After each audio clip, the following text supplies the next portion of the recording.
पुण्यातील वैष्णवी हगवणे मृत्यू प्रकरणावरून सर्वत्र संताप व्यक्त होत असतानाच राज्य महिला आयोगाच्या अध्यक्षा रुपाली चाकणकर यांनी वैष्णवीच्या आई-वडिलांची भेट घेऊन त्यांचं सांत्वन केलं। तर दुसरीकडे राष्ट्रवादी काँग्रेस शरदचंद्र पवार पक्षाच्या महिला प्रदेशाध्यक्ष रोहिणी खडसे यांनीही कसपटे कुटुंबाची भेट घेतली। वैष्णवीच्या मृत्यू प्रकरणावरून खडसेंनी चाकणकरांवर जोरदार टीका केली होती।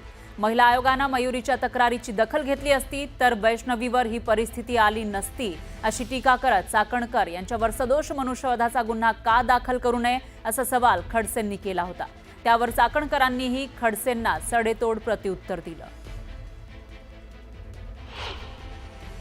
या केसमध्ये जर महिला आयोगाच्या अध्यक्षांनी वेळेवर त्या तक्रारीची दखल घेतली असती ना तर आज वैष्णवी जिवंत असती। जर त्याच वेळेस त्या लोकांच्या मुसक्या आवळल्या असत्या ना तर एवढी हिंमत त्या लोकांची झाली नसती। पण त्या तक्रारीनंतर त्यांचं स्वतःचं विश्लेषण तुम्ही बघितलं असेल तर की हा पारिवारिक वाद होता, त्याच्यामुळे आम्ही चर्चेतनं मार्ग काढायला सांगितला। एवढं झाल्यानंतर ती महिला येऊन तक्रार करते, चर्चेतनं काय वादातनं तुम्ही मार्ग काढताय?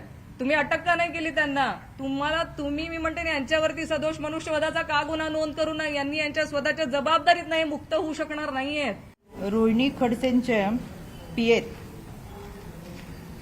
पांडुरंग नाफडे, त्यांची मिसेस सीमा पांडुरंग नाफडे यांनी राज्य महिला आयोगाला तक्रार केलेली आहे की पतीने मारहाण केलेली, प्रचंड त्रास दिलाय, लहान 1 वर्षाचं बाळ असून मला सांभाळत नाहीत वगैरे। त्याच्यानंतर मी तो तक्रार अर्ज आणि फैजपूर पोलीस स्टेशनला फोन करून सांगितलं की संबंधित महिलेची तक्रार घेऊन तुम्ही त्यांच्यावरती कारवाई करा आणि महिलेला न्याय द्या। या सीमा पांडुरंग नाफडे यांनी सांगितलं की रोहिणी खडसे आणि त्यांच्या शहर अध्यक्ष कोण पदाधिकारी आहेत त्यांनी मला फोन करून धमकी दिलेली, जर घराच्या बाहेर निघाले आणि तक्रार दाखल केली तर आम्ही जीव मारू।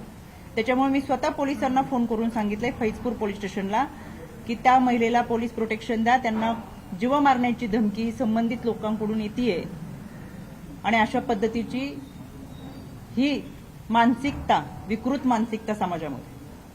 त्याच्यामुळे दिव्याखाली एवढा अंधार असणाऱ्यांनी आयोगावरती बोलू नये। आम्ही आमच्या स्वकर्तृत्वावर इथपर्यंत आलोय, वडिलांच्या नावानी नाही। तर रुपाली चाकणकर यांनी कसपटे कुटुंबियांची भेट घेतल्यानंतर मराठा समाजाच्या कार्यकर्त्यांनी त्यांना जाब विचारला। मयुरी आणि वैष्णवीला न्याय देण्यात तुम्ही कमी पडल्याचा आरोप करण्यात आला।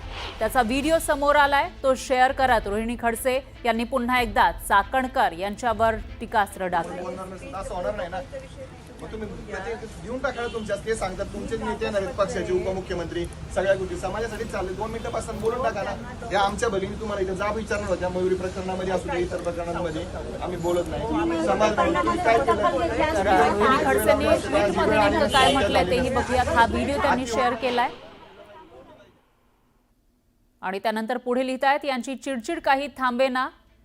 महाराष्ट्र महिला आयोगाच्या अध्यक्षा वैष्णवी यांच्या घरी गेल्या असता सामान्य माणसांनी त्यांना जाब विचारला तर पुन्हा अध्यक्षांची चिडचिड सुरू झाली। कर्तव्य योग्य प्रकारे पार पाडलं असतं तर कदाचित आज चिडचिड करण्याची वेळ आली नसती असं ट्विट रोहिणी खडसेंनी केलं।